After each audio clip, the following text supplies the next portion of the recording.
The number one hurdle in outdoor poultry production, besides weather, is certainly predation. So let's spend a little bit of time talking about predators. Every kind of predator has a different modus operandi, and every kind of antidote also has, a species specific but more wide ranging things. So let's talk about this from numerous angles. First of all, you can use guard animals. And of course, guard animals, and I'm going to be switching back and forth between the Millennium Feathernet and the Eggmobile. Obviously, they're very different. The Eggmobile, you've got a free range situation. I ran into a guy in Pennsylvania who actually built a little doghouse that he hooked to the back of his Eggmobile and towed it. And the dog was on a long lead, and he'd just get mongrels. He didn't get any special kind of guard dogs or anything, but just having the canine presence there acted as a predator deterrent. So, predators are opportunists. They don't like to work a lot. That's why, you see them, they cover a lot of ground, and they're looking for easy pickings. And of course, they have their routine.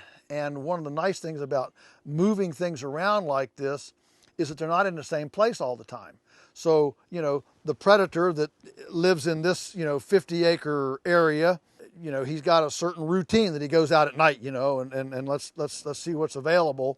Well, when the Eggmobile is there the first time, what's that? I'm not sure what that is. So he kind of gives it a little bit of berth, because I'm not sure what that thing is. And it takes him a couple nights till he gets brave enough to go up there to it. Well, in a couple nights, you've moved it somewhere else. Now, you can you put a donkey next to them? Yes, a donkey. So when you talk about guard animals, we generally think of dogs, donkeys, and we have had some pretty good success with guard geese. And the nice thing about geese is, unlike dogs and donkeys, is that they are also a bird. So they're very compatible with the chickens. Now, the thing about the geese is that only about 1 in 5 or 6, certainly way fewer than half, actually have the character and the temperament to be a guard goose. You want a mean guard goose. I like to talk to the guard geese that we've had that have been very successful. I say that they're the ultimate non-discriminatory guard. They hate everybody. They hate me. They hate you. They hate everything. And that's what you want with a guard goose. You want a good aggressive guard goose. So if you want to try guard geese, get 10 or 15, 20 of them, raise them up, and you'll have 2 or 3 that work.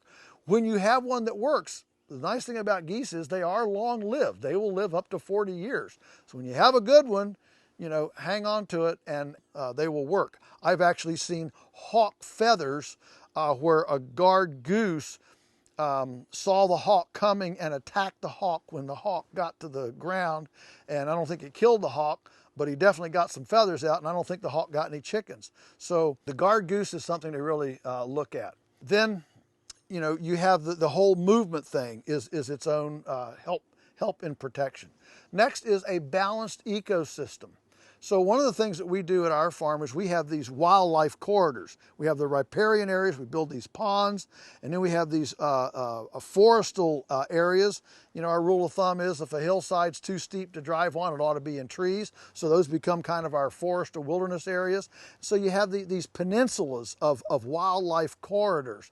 The idea there is to actually create friendly zones for small mammals like chipmunks and squirrels and voles and moles and things like that, that the carnivorous predators, little rabbits, that they enjoy eating. So I don't want clean fence lines. I want nice, brushy, dirty fence lines, okay?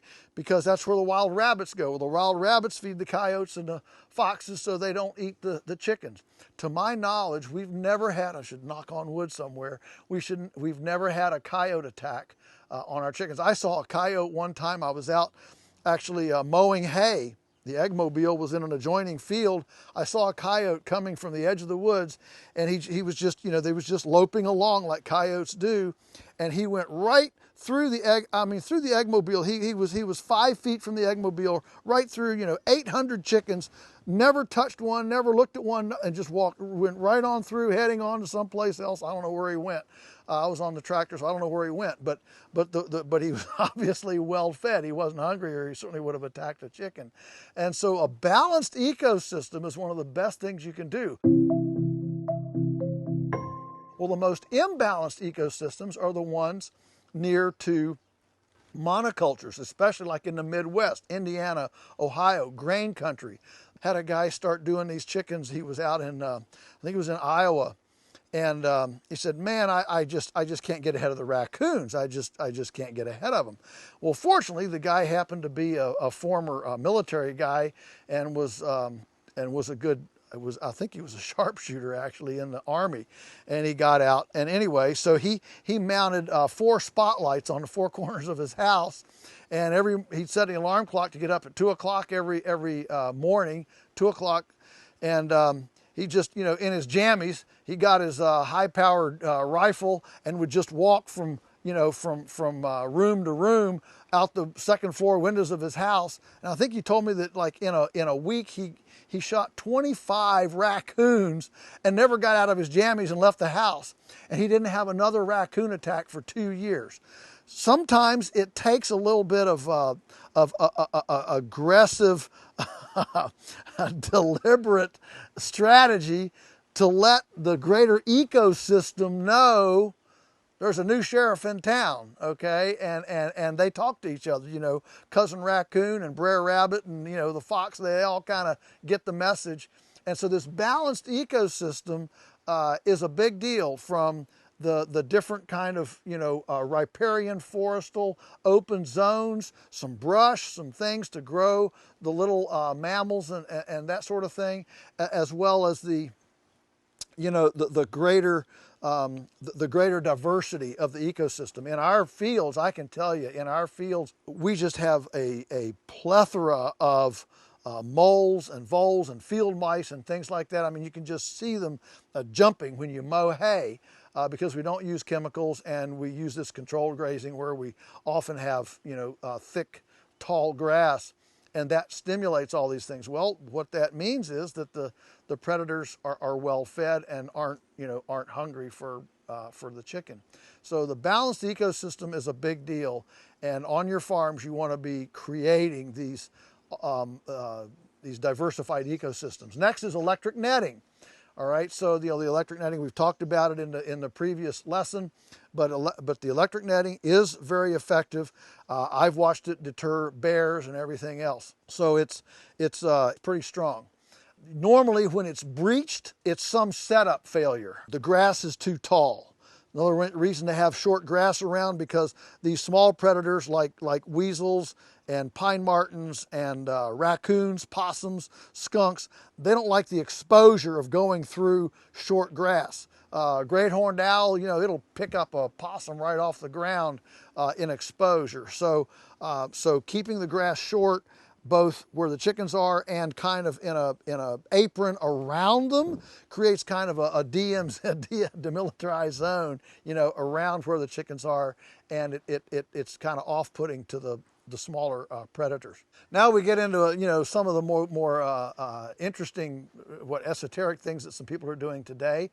And that's aerial jamming. Okay, so the single biggest predator is aerial.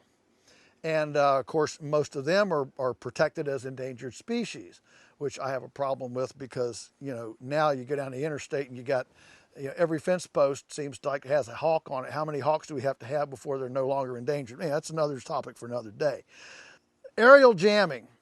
There are numerous techniques that people are using. One is stretching fishing lines. So you can put some tall extensions like on the corners and edges of your eggmobile or your Millennium feather net, and string some fishing line.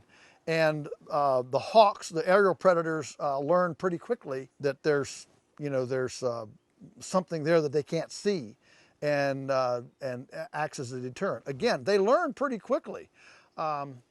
Crows. I watched I couldn't believe it one day. I came up over the hill, and this was the broiler shelters. I mean, they're completely enclosed.